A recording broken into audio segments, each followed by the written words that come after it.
Welcome, fantasy footballers. My name is Chris Hios. I'm Magisha Ferruzzi. And we are the Fantasy Madmen. Week 6 is in the books. It's a wrap, people. Let's get right into it with the weekly rundown. So who was your star of the week, Chris? My star of the week was John Gruden's favorite second-year quarterback, Nick Foles, 296 yards, 3 touchdowns, 1 rushing. What'd you say? Oh, yeah. Jackpot! I think Chip Kelly may have a quarterback controversy on his hands. Controversy? Well, I'm going to stay on the quarterback theme. I'm going to go with Killer Cam Newton. Killer Cam! 242, 3 touchdowns through the air, 1 on the ground, and he sprinkled in 30 yards rushing. He actually was the #1 fantasy QB for the week. On my bench. He had the purple people eaters just going all type of which way. Now, Minnesota does give up the 10th most fantasy points to all QBs. So keep that in your jaw, ladies and gentlemen. Now, who impressed you for this week? Justin Blackmon. Had 14 catches on a monstrous 20 targets for 190 yards. Had him on my bench. Justin Blackmon is back, and he's picking up right where he left off last season. Joseph, it's in the blood, Fourier. Now, he's picking up right where his uncle Christian Fourier used to play for the New England Patriots left off. The man had 3 catches, 34 yards. He only had 3 catches, but every one went for a touchdown. That's 5 touchdowns on the season. And if you ain't see him, every time he scores, he does what, Chris? Touchdown dance. Do a little dance.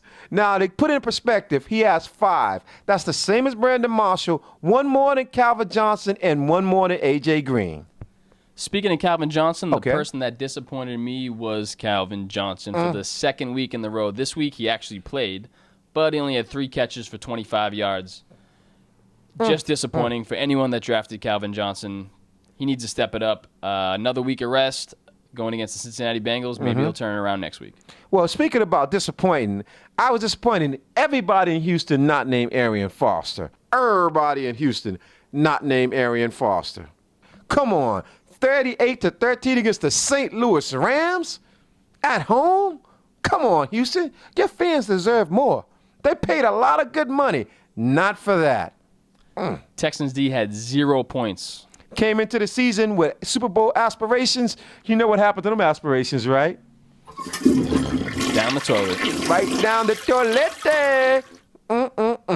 And that's our weekly rundown for week 6. Tell them why you're mad, son. Tell them why you're mad. What you mad at? Now, this is a segment where we tell you what we're mad at for the week that just passed. So what are you mad at in week 6, Chris? You want to know what I'm mad at? I'll tell you what I'm mad at. I'm mad at the inconsistency and unpredictability of the tight end position. Now, even top-tier guys are feast or famine. Jimmy Graham got shut out on Sunday.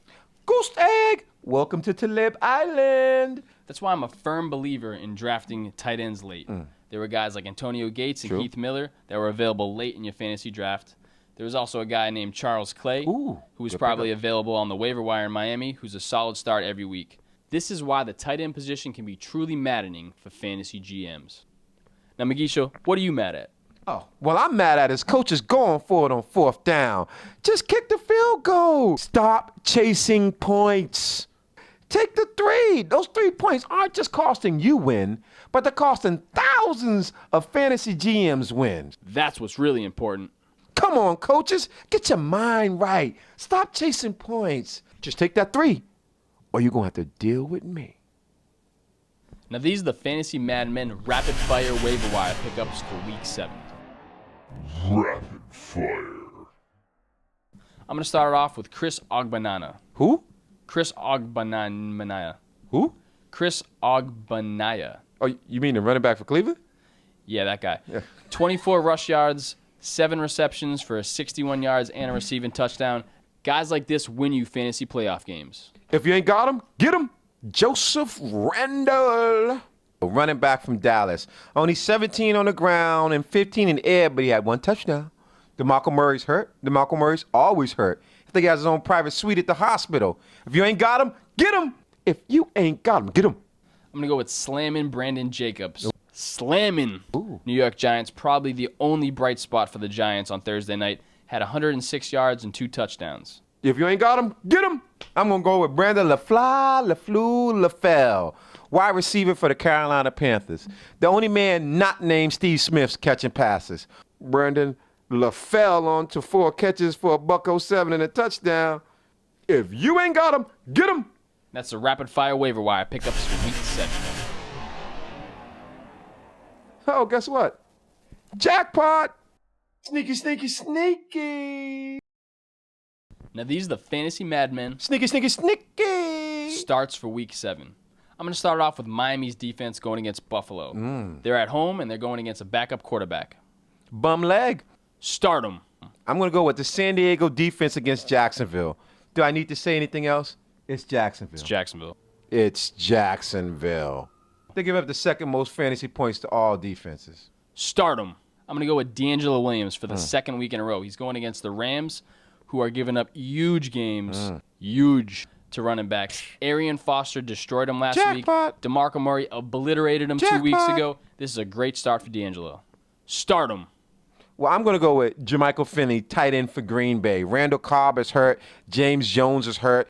Everybody's hurt. Everybody's hurt.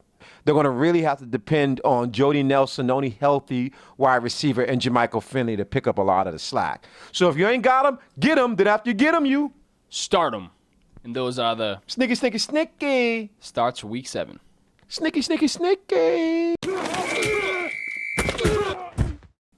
Now, this is a segment where we look back at the week that just passed and figure out what we learned. So what did you learn in week 6, Chris? I learned that some people still don't realize the value of a good starting running back. I had a friend of mine ask me whether you should pull the trigger on a trade where he would get Eddie Lacy and he would give up Alshon Jeffrey. Now, Jeffrey is a solid wideout, but Lacy is a consistent contributor on a good offense, and there's not many running backs you can say that about. The running back position is the most important position in fantasy football. Now, Magisha, what did you learn? Oh, well, I learned, Houston, we have a problem. The Houston Texans have been reported to having the worst fans in all of professional sports. The Houston Texans have some of the worst fans in all of professional sports. No class. No class, no class, no class. Come on, Houston. You can't kick a man while he's down. You got kids at the game and watching. Well, you wanted your backup, and now you got him. They were cheering when T.J. Yates entered the game. Then he threw 2 picks, 1 to the house. They weren't cheering anymore. So I think you got bigger problems in Houston than your starting quarterback. Get your act together, people. Stick a fork in them. They're done. And that's what we learned in week 6. Justin Backman is black, picking up right where he left off last season. What? You said Justin Backman is black.